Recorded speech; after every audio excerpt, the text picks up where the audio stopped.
The Obama family is reportedly privately urging Biden to step aside for another candidate here. Now, I don't know if that's true, but I have some very hush-hush information that accidentally got leaked because no one here in Minnesota can keep a secret, and I am so intrigued by it that I could not wait till this weekend to share it with you guys. Because let me tell you guys, there is something going down in Washington, DC right now, and I think something big is about to come from it. And how do I know what's going on? Well, it was leaked today that our governor here in Minnesota, Tim Walz, who's also the chair of the Democratic Governors Association, out of nowhere abruptly up and flew out to DC today. And usually that wouldn't be so suspicious, but the word on the street is, the hot gossip in town, is that Democratic governors and lawmakers from across the country have up and flown out to Washington, D.C. today for emergency meetings. And we know there's something brewing because it was also reported that on Monday, the Democratic governors held a call without Biden, which was of course led by our man Tim Walz, who's the chair of the association. Additionally, the call consisted only of governors, and they're saying the Biden-Harris team was aware of it, but it sounds like they weren't involved in it.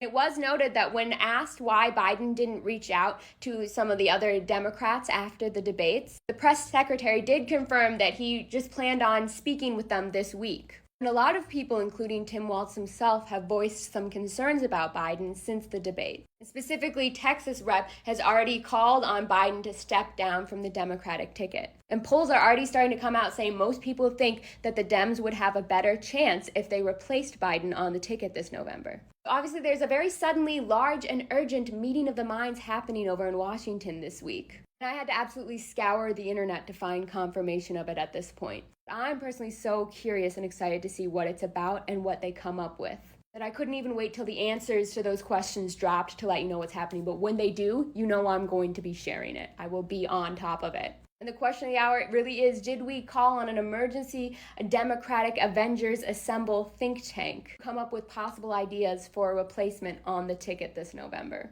I don't know what else would call on this many official Dems and at this urgency. Or maybe they're coming up with an emergency plan for all the concerning things that have been going on with the Supreme Court recently as well. That's pretty urgent.